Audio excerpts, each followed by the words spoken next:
ECK తగ్గుతాడా తగ్గడా, తగ్గకుండా ఇలాగే బిగిసిపోయి కూర్చుంటాడా, chance దొరికిందని లెవరేజ్ అంటారు ఇంగ్లీష్లో, లెవరేజ్.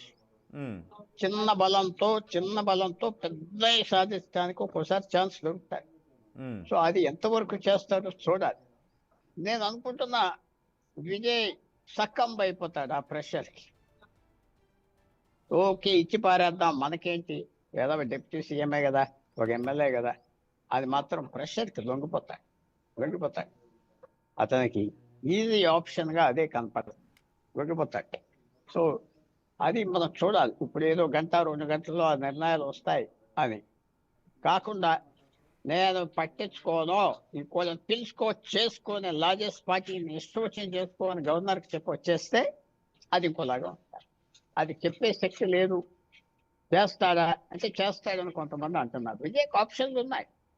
గవర్నర్ దగ్గరికి వెళ్ళి, అయ్యా లార్జెస్ట్ పార్టీ అయినా మమ్మల్ని పిలవట్లేదు, మమ్మల్ని లార్జెస్ట్ పార్టీ ఏదో 6 పేర్లు తెచ్చాం 7 పేర్లు తెచ్చాం అంటాం కాదు, మాకు ఈ హక్కు ఉన్నారు అది లెటర్ ఇచ్చి మరి పిలవకపోతే దాని మీద కోర్టుకి వెళ్ళొచ్చు. అంటే అలా కాదు పెంటపాటి పుల్లారావు గారు, మరి గవర్నర్ చేసింది లార్జెస్ట్ పార్టీనే పిలిచారు కదా.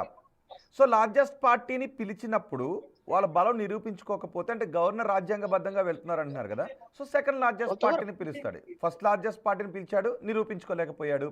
సో సెకండ్ లార్జెస్ట్ పార్టీని పిలుస్తాడా?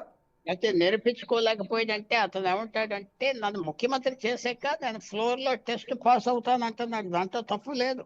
మరి ఇక్కడ గవర్నర్ అంటున్న దాంట్లో కూడా తప్పులేదేమో. గవర్నర్ అన్నది కొద్దిగా తప్పు ఉన్నది, కొద్దిగా రైట్ ఉన్నది. విజయ్ వెళ్ళి నేను లార్జెస్ట్ పార్టీ నాకు ఛాన్స్ ఇవ్వండి అనవలసింది. దాంతో పాటు నేను లార్జెస్ట్ పార్టీ ఇంకో 5 ఎమ్మెల్యేలు కూడా నాకు వచ్చారు అన్నాడు. నాకు 113 ఉన్నాడు అన్నాడు. సరే నువ్వు ఇప్పుడు నంబర్లు వేస్తున్నావు కాబట్టి 118 చూపెట్టాను. అది కాదు, గవర్నర్ ముందే మెజార్టీ లేనప్పుడు ఫ్లోర్ లో మెజారిటీ అనేది మీ ఊహాగానాలు, ఊహాగానాలు హార్స్ ట్రేడింగ్ కి దారితీస్తాయి అనేది గవర్నర్ నిర్ణయం, ప్రజాస్వామ్య నిర్ణయమే కదా. హార్స్ ట్రేడింగ్ అంటే రాజకీయంలో ఆ బొమ్మాయి జడ్జిమెంట్ లో కోర్టు అన్నది ప్రతిదీ హార్స్ ట్రేడింగ్ కాదు, రాజకీయంలో ఇలాంటివి జరుగుతాయి. అన్నిటికీ డబ్బిచ్చి కాదు కదా పొలిటికల్ అగ్రిమెంట్స్కి వస్తారు. దాంట్లో తప్పు లేదన్నా.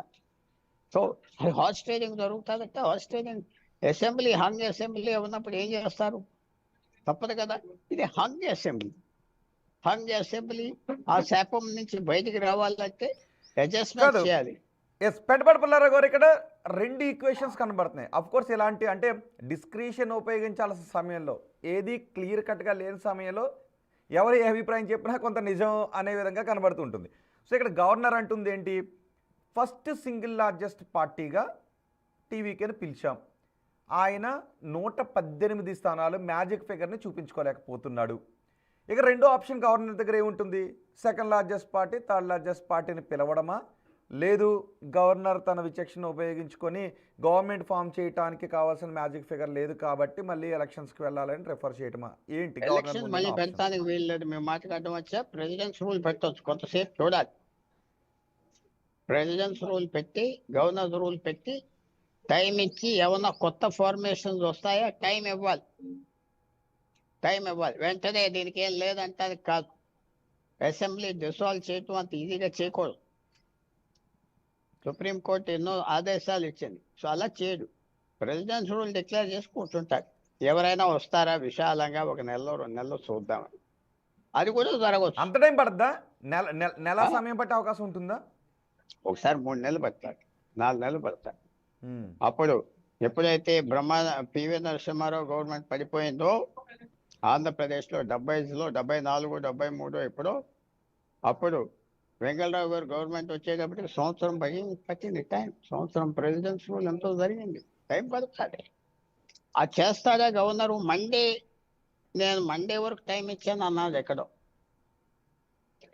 సో మండే రెండో పార్టీని పిలుస్తాడా? ఇంతట్లో పళనిస్వామి వెళ్ళి నాకు 120 ఎమ్మెల్యేలు చూపెట్టేస్తాడా? అది చూడాలి. అలా చూపించే అవకాశం లేదు కాబట్టి ఉన్నది ఎందుకు లేదు, అవకాశం ఉన్నది. టీఎంకే 70 చిల్లర వచ్చింది, వీళ్ళకి 50 చిల్లర వచ్చింది. లేదు అలా చూపించాలి అంటే పార్టీ నుంచి లెటర్ ఇవ్వాలి కదా, ఎమ్మెల్యేలు కాదు, గెలిచిన ఎమ్మెల్యేల సంతకాల పార్టీ నుంచి లెటర్. ఇప్పుడు పార్టీ నుంచి డిఎంకే ఇస్తుంది, ఆ ముస్లింలు ఇస్తుంది, ఆ వాళ్ళు ఉన్నారు ఎవరు లెఫ్ట్ పార్టీ ఇస్తారా ఎవరో చూడాలి. అప్పుడు డిఎంకేకి ఇది పరీక్ష వాళ్ళకి నిజంగా బలం ఉన్నదా, డిఎంకేకి వీళ్ళు మోసం చేస్తున్నారా వాళ్ళ ఎలైస్, అది బలం.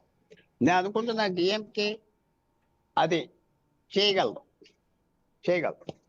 ఎప్పుడైతే విజయ్ పార్టీ ఫామ్ చేయలేకపోతున్నాడో చేయగలదు. చూడాలి ఇవన్నీ. ఓకే, ఇప్పుడు అదేం లేదు. ఏ డిఎంకేలో ఒక 20 మందో 30 మందో విజయ్కి సపోర్టర్స్ ఉన్నారు. వాళ్ళు ఇద్దరు రిజైన్ చేస్తే అయిపోయింది కదా ఆట.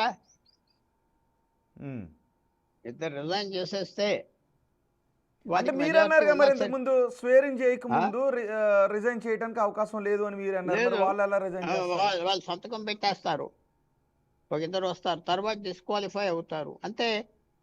వాళ్ళు మేము ఏడీఎంకేకి ఓటేస్తాం అని ఎమ్మెల్యేలు ఇద్దరు రాసి ఇచ్చారు అనుకో, అప్పుడు గవర్నర్ ఏమంటాడు? ఒక్కో చేయట్లేదు. మరి నేను ఏఎంఎంకే నుంచి ఒక ఎమ్మెల్యే అలాగే రాసిచ్చాడు, సంతకం పెట్టాడు. ఆ తర్వాత మళ్ళీ దినకరన్ వచ్చి నేను పార్టీ నుంచి ఇవ్వలేదు, పైగా అది ఏ వీడియో అన్నాడు. ఆ ఎమ్మెల్యే సంతకం పెడుతున్న దృశ్యాలు కూడా మీరు బిగ్ టీవీ స్క్రీన్ పైన చూస్తున్నారు, అది ఏఐ వీడియో అని అంటున్నాడు. కానీ ఎమ్మెల్యే సంతకం పెట్టాడు. ఎమ్మెల్యే పారిపోయాడు, ఆ పక్కనకి వెళ్ళిపోయాడు. అవును, ఆ పక్క ఇలాగ ఏడీఎంకేని ఒక ఇద్దరిని టెంప్ట్ చేస్తే అయిపోయింది. మేము సంతకం పెట్టినాం, గవర్నర్ వాడికి సపోర్ట్ చేస్తాం, డిస్క్వాలిఫై తర్వాత అయిపోతారు. అవుతాయి అంటే అయిపోయింది. అది ఎందుకు చేయట్లేదు ఈజీగా గెలిపిస్తారు. సంతకం పెట్టడం కాదు కదా, ఒకవేళ నిజంగా సంతకం పెడితే ఆల్రెడీ ఇంత ఇష్యూ జరిగింది కాబట్టి గవర్నర్ ఏమంటాడు, నా ముందుకు తీసుకొచ్చి పరేడ్ చేయించమండి అని అడిగే అవకాశం ఉంది. ఇద్దరినో ముగ్గురునో ట్యాప్ చేయటం కష్టం కాదు. అది అంటే అప్రజాస్వామికం కదా, మనం బహుశా ట్యాప్ వాళ్ళని లాగేసి ఫామ్ చేయాలండి. చూడండి, యాంటీ డిఫెక్షన్ లాగా ఎప్పుడైతే హంగ్ అసెంబ్లీ అవ్విందో, హంగ్ పార్లమెంట్ అవ్విందో, ముఖ్యమైన డ్యూటీ గవర్నమెంట్ తేవాలి. మళ్ళీ ఏదో ఎలక్షన్కి వెళ్తామని కరెక్ట్ కాదు. ఎవరో ఒక ఎమ్మెల్యే ఉంటాడు, కష్టపడి డబ్బుతో ఖర్చు పెట్టి అవ్వాడు, మళ్ళీ ఆయన ఎలక్షన్ వెళ్ళమంటం ఏంటి? కరెక్ట్ కాదు. ఎప్పుడైతే హంగ్ అసెంబ్లీ అవ్విందో, ఈ పాత పేరాలు, పాత ప్రిన్సిపల్స్ పనిచేయు. గవర్నమెంట్ కావాలి, ఏదైనా చేయాలి. కానీ ఏం జరుగుతుంది అనిపిస్తుంది అంటే, తమిళనాడుకు త్వరలో బై ఎలక్షన్స్ రాబోతున్నాయి అనిపిస్తుందా? సుస్థిరమైన పాలన అంత ఈజీగా రావు. బ్రహ్మాండమైన ఆట ఆడుతున్నాడు ఆ బీసీకే వాడు, చాలా గొప్పగా ఆడుతున్నాడు. ఇది కోల్డ్ బ్లడెడ్ గా ఆడుతున్నాడు. నాకు డిప్యూటీ సీఎం ఇస్తేనే వస్తాను అంటున్నాడు, నాకు ఇవన్నీ చేస్తేనే వస్తాను కోల్డ్గా. తప్పులేదు వాడు అనేది, వీళ్ళు తప్పు, వారికి లొంగిపోతే. ఒక ఇద్దరు ఏడీఎంకే ఎమ్మెల్యేస్తో ఉత్తరం తీసుకెళ్లి పడేస్తే అయిపోయింది. కానీ ఎవరు రారుగా, వాళ్ళ క్యాంప్ వస్తారు. వాళ్ళు ఇప్పుడు వరకు ట్రై చేయలేదు. మీరు జనం అందరూ ఏమనుకుంటారంటే, ఎవడో ఎమ్మెల్యే ఉన్నాడో, మంత్రో, ముఖ్యమంత్రో అందరికంటే తెలివితేటలు ఉన్నాయంటారు. కరెక్టే కొంతవరకు. మరి మమతా బెనర్జీ ఎందుకు ఓడిపోయింది? ఎందుకు స్టాలిన్ ఓడిపోయాడు? అంత తెలివితేటలు ఉన్నవాడు, అంత ఇచ్చినవాడు, అంత ఎందుకు ఓడిపోయాడు చెప్పండి? ఎందుకు ఓడిపోయాడు? వాళ్ళు తప్పులు చేస్తారు, జీనియస్ కాదు. నీలాంటి వాళ్ళు, నాలాంటి వాళ్ళు. కొన్ని బాగా చేస్తారు, కొన్ని బాగా చేయరు. నేను చెప్తున్నా, 2 ఏడీఎంకే ఎమ్మెల్యేలో గవర్నర్ దగ్గరికి వెళ్ళి మేము సపోర్ట్ చేస్తాం, మా పేర్లు తీసుకుని, తర్వాత డిస్క్వాలిఫై అయిపోతాం. అవునే పోతాం అన్నీ అయిపోయింది.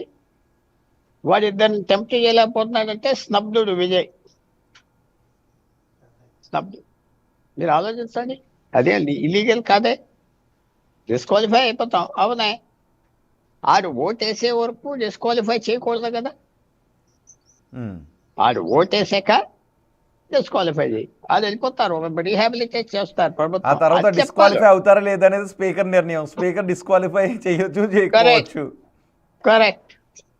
సో అందువల్ల అది చేయాలి. ఇవన్నీ ఎందుకు వచ్చినాయి అంటే ఈ తగాదాలు చాలా చాలా తెలివితేటలు ఉన్నవాళ్ళు రాజీవ్ గాంధీ గారు, వాజ్పేయి గారు అంటే చేసిన పని. అంటే విజయ్ కొత్త పార్టీ కాబట్టి రాజకీయ అనుభవాలు ఉన్న ఉద్దండులు తక్కువ మంది ఉన్న పార్టీ కాబట్టి ఈ ఇబ్బందులను ఫేస్ చేయాల్సి వస్తుంది అనుకోవాలా? లీగల్గా ఉన్న ఆప్షన్స్ కొంతవరకు ఏంటి? ఒకటి మీరు వ్యూహం అతనికి గురించి చెప్పారు, ఒకటి మీరు వ్యూహం అంటే డిఎంకేలను ఏఐడిఎంకేలను ఇద్దరు నలుగురిని ఎమ్మెల్యేలను తెచ్చుకోండి ప్రలోభ పెట్టారు అయిపోయింది. అంటున్నారు. గవర్నర్ రిజైన్ అంటుంది కూడా చేసే అదే ప్రలోభాల మేము నీకు ఓటేస్తాం.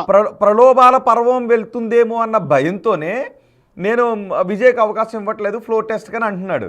మరి ఆ వెళ్ళకముందే విజయ్ అనే